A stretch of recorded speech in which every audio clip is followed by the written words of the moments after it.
Magandang araw mga boss, maadjong adlaw diha mga boss. Unta, maganda ang pasok ng bagong taon nyo dyan. Tara, samahan nyo ako mamasyal dito sa labas.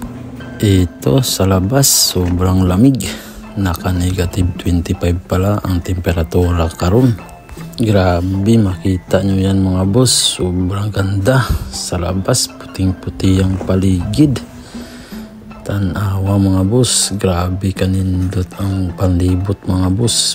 Ang karon mga boss, mangang-manga pa rin ako sa snow. Grabe, sobrang ganda siya tignan. Puting-puti ang paligid. Ang ganda pala ng panahon ngayon mga boss, maaraw siya. Ang sarap maglakad-lakad sa labas. Hindi katulad nung nakaraang araw, grabe umuulan siya ng tubig.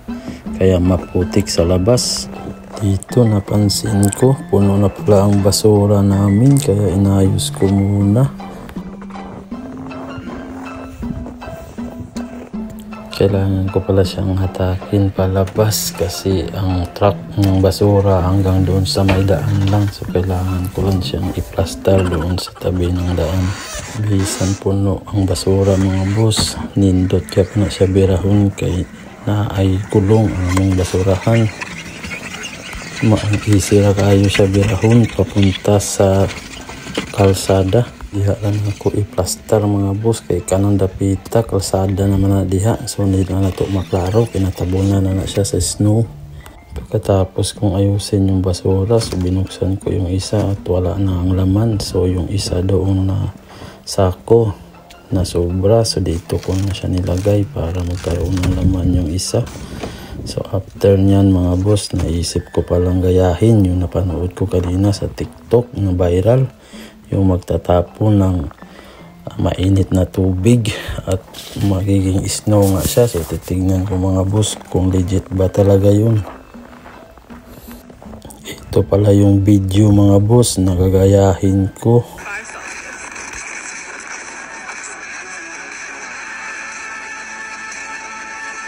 Ito na mga boss, this is it.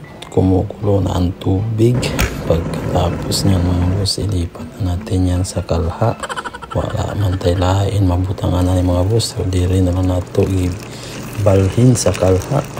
So dito natin makita mga boss kung legit pa talaga yung napanood natin sa TikTok. Ito mga boss, nasa labas na tayo. Smile muna tayo mga boss. Abante ng kaunti. So titignan natin kung may tao ba. Plaster mouse, ito na.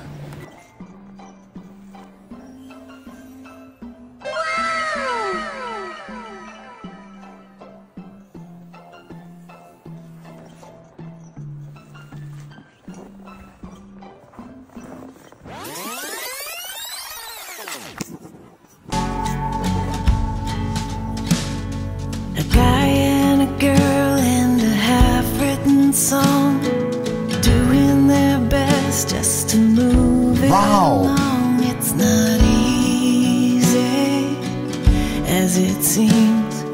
Where is it going? What does it mean? She's full of ideas, well, he's got some too.